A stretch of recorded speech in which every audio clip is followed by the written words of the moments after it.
We are back on the Chosen Life podcast with Jonathan A. Hacohen. I know it's weird. You always hear the Chosen Lawyer, but I do have an upcoming book, so they want me using my name, so I'm going to embrace my name. Jonathan is here, and I have a very special guest with us. He's going to be coming over for several weeks, actually, because there's so much demand for the man. They're saying it's been a year now. We love what he had to say. He's in so many walks of life. Where is Bruce Colero? Well, we got Bruce back, and he is here on The Chosen Life. Bruce, welcome. Great to be here. You're looking great. You're looking fabulous, man. It's been a year, and you're looking younger. You're looking more jacked than ever. Thank you. I got to say, man, you are selling the lifestyle, so to speak. You're not selling it. You are living it. Like, I see Bruce Colero. I want to be Bruce. Bruce, how's gym life? You still active, obviously? Yeah, I still train 2 to 3 times a day, 6 or 7 days a week. Yep. But to your point about, I think you need to walk the talk. So if you're trying to empower people, if you're trying to motivate people, give them, maps on how to improve their life, you need to be living that life. I mean, I'm sick of people being influencers or life coaches and their life is a shambles. Like, what are you doing? Yeah. I mean, I walk around and, I remember when I first saw the shirt, my trainer, Jared, who's now professional wrestler, Mason Rush. And so he's got into the world of professional wrestling. I'm managing him. So it's funny where lives go. Jared actually produced the shirts for me originally. And I thought, wow, it's so douchey of me walking around with myself flexing. And then I put it on. I said, you know what? I like this. And I start wearing it, and I'm telling people, you know what? It's not about me flexing. It keeps me accountable, because if I'm going to look like this, I better look like this, or else I'm a fraud. So it makes me work harder in the gym, makes me eat better. But I also want to inspire others to find their flex, to find themselves. And, Bruce, stop me if you've heard it before, but I've had people come to me and said, oh, I'm not like you because I'm not a natural. You were obviously gifted. You always look like that. You don't have to work hard. I do. I'm too old now. It's too late. And I'm saying, nah, not the case at all. Those are all excuses. Let's just say that perhaps you are genetically gifted. Okay, that's the way the cards were played. Work harder. It doesn't matter. There are people in life who have gifts. There are people in life that have trials, and at the end of the day, nobody cares. If you want something in life, it doesn't matter what cards are stacked against you, just go and do it. Well, I mean, you bumped in the hallway in one of our last tapings, and you saw good friends of yours, right? Yep, the Ball and Realtors, yep. Hove and Seb, right? And they came on for a few weeks and talked with us as well. And one of the things was, I said, we're not going to be afraid about this. We're going to talk about it, about man episodes. We are men, and there's nothing wrong with embracing masculinity. Nope. It's about, as far as how we look, how we dress, how we feel, how we act. The mentality. I got to ask you, Bruce, I mean, in this day and age, it's one of those forbidden taboo topics, but it feels like we're not allowed to talk about these things. We're not allowed to be masculine. We're not allowed to be strong. It's like being weak, being soft. It's being celebrated. We are celebrating victims. We are celebrating weakness. I don't understand it. Being strong, being masculine does not mean to bully or demean, right? That's where I think the confusion is coming in. Being strong, protecting others, I fail to see how that is a problem. It should be a strength, certainly. And you're born with certain gifts. You work hard to acquire those gifts. Why not celebrate it? Exactly. Sure. And I got to say, as far as in the lifestyle that I see you live and you project, I can tell you, I first met you through Grant's gym, through boxing. We had a common boxing coach. Yep. And it's Todd, right? It was Todd, correct. Yep. Todd Stout. And, I'm finishing up a session. You're going to start a session. And for a lot of us, even before I'd met you, knew who you were.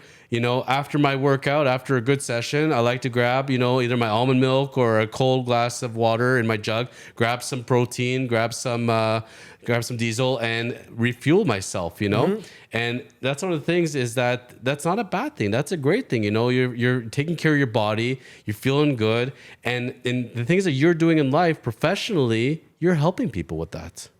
Well, I mean, that's always sort of tripped me out when people come to me and say they look to me for advice, or, G was actually telling me some time ago that people look up to me as a mentor. And I never got that because, I like, in my mind, I'm like, I'm nerd, right? Like, I'm going to go home and watch Star Wars or something. So for people to come to me and expect me to give them advice that they will use in order to better their life is a huge responsibility. And it's something I take very, very seriously. So again, I do not see the problem with people deciding what they want in their life and going and doing it, doing whatever is necessary to achieve their goals. If that is toxic masculinity, I don't get it. And I would argue that point, that toxic masculinity sort of label was just thrown around by these ultra feminists. And I also would say it's kind of a diversion, you know. It's like the Trojan horse. It's like building the wall. You throw these terms out because people get very focused where they're not paying attention to the real issues, you know. Right. We get so focused on something that, you know, we're debating semantics here, but what is it really achieving besides hurting people, putting people down, trying to say I'm better than you or you shouldn't be like this? Let's focus on what's really important in life. And I agree. And that's where I say let's pull back whether you consider toxic, not toxic masculinity. It's about taking care of ourselves. It's being the best we can be, and that's where, you know, Perfect Sports to me fits in. You have the name Bruce Colero. I hear Perfect Sports. To me, those names are synonymous. Thank you. I gotta say, you have a lot of athletes under the roster. We do. I gotta say kudos and clapping for Mr. Urgis in the MMA Dude, I'm world. training with him now. He's my wrestling Rhino. coach. Yeah, he's my wrestling coach Yes. and jiu-jitsu coach 3 days a week. Good guy. He's going to go far. I met Urgis, and I remember meeting him, and I thought that he was probably about 31, 32. He was in his early 20s. Yep. And I was telling him, this is nothing against you, man. You look very mature for your age. Yep. You act very, very mature. But, man, Urgis has been putting the time in the gym. Because you see, he had the baby fat when he was like in his early 20s, and now he's getting more and more chiseled. He's fighting competitively, and he was always an animal. He was always... He's smart.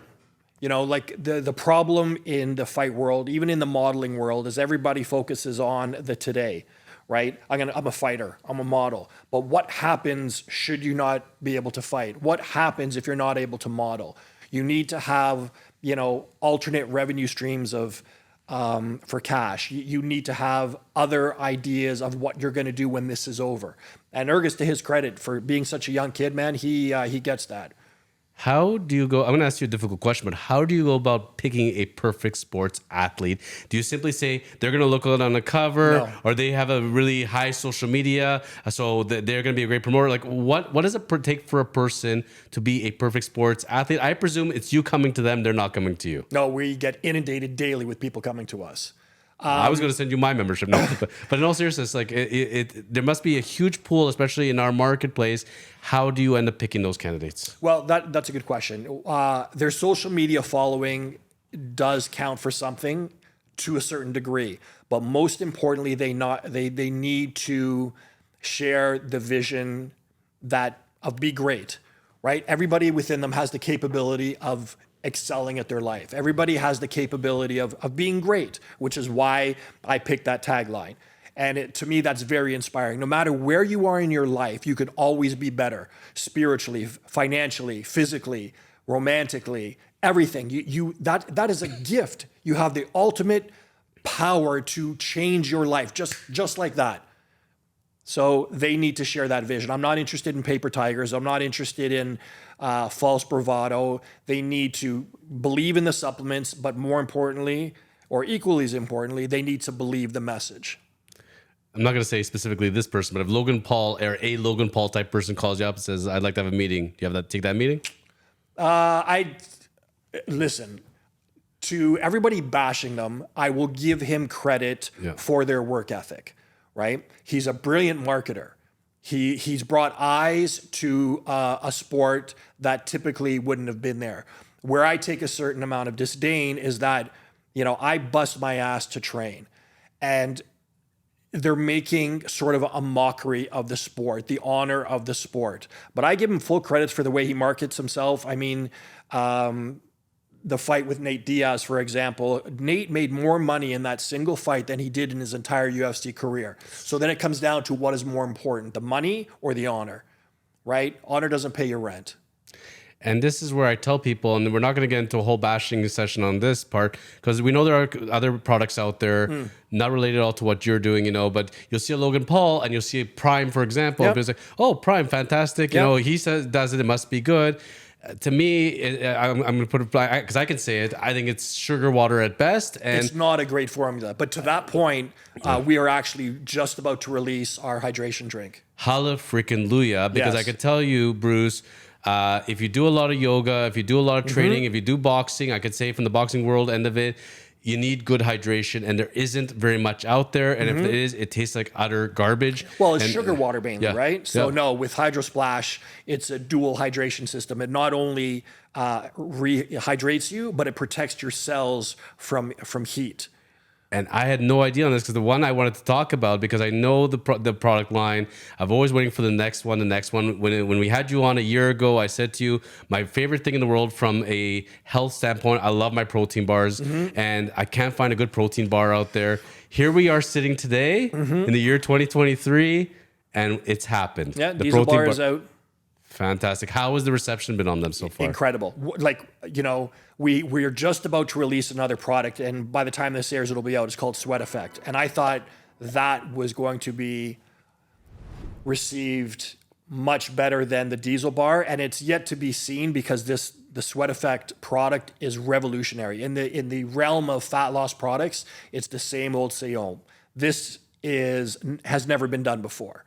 But going back to the Diesel bars, dude, I couldn't believe the reception. 500,000 bars in the first day of release. First day of release. First day of release. We couldn't believe it. We're already on our 4th run.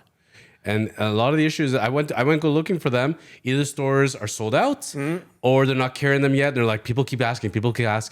There's a reason why, because most of the protein bars out there, I'm sorry, are candy bars at best. 100 for sure. You might as well just go down to the convenience store and go have a coffee crisp or a Kit Kat at this point, Yep, as far as I'm true enough. concerned. True. Because you could put the protein in there, and this is where, Bruce, I think also a lot of people get really stuck on this, and you've taught me about this actually. Not all protein is created equally. You only look at the protein content, the quality of that protein. That's the most important thing. Yeah, but most neglected, right? Well, again, as you said, people just look at the protein content. They don't look where the protein is coming from. Quite often it's from soy or from milk. The Diesel bar is the first bar in North America to have New Zealand whey. So that alone separates it from every other bar on the market. We have certain flavors that are peanut free.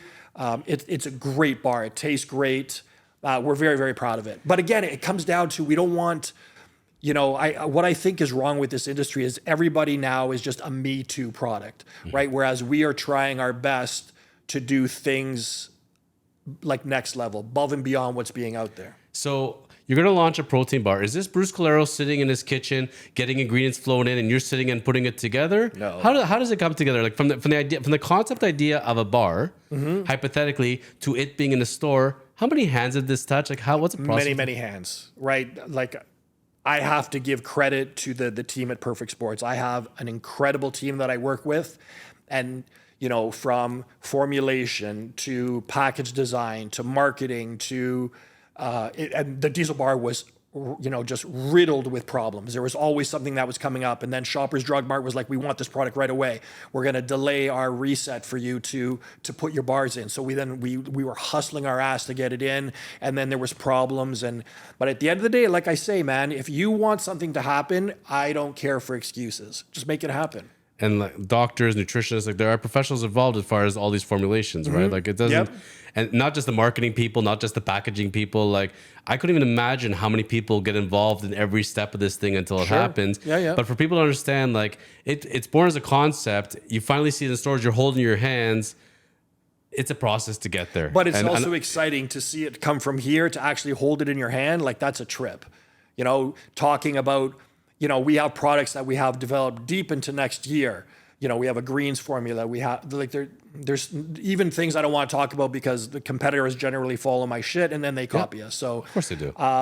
We have some really, really innovative products coming out. No one can touch us. In Canada, we're number one.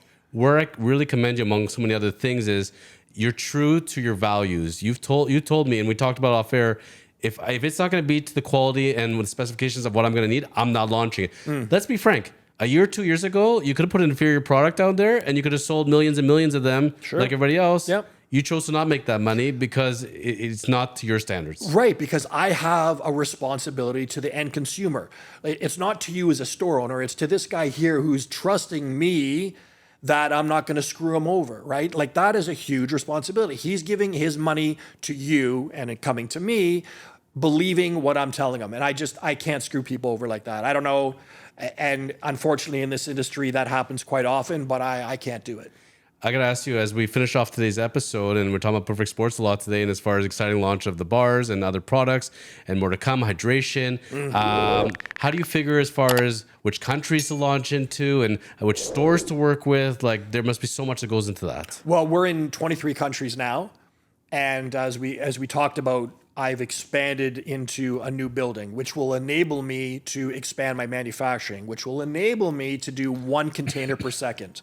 So with that, 24, we are going balls deep into expanding into the States.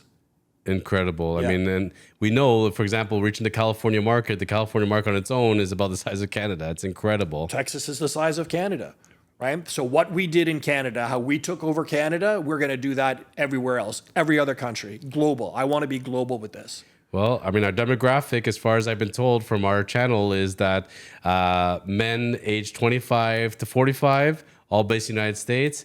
Get ready because we're coming for you. It's coming. Bruce Colero, always a pleasure. Thank you, brother. I'd like to have you back next week. Yep. And let's talk some more about what's happening because Bruce has a book coming out. Nice. Stay tuned on The Chosen Life.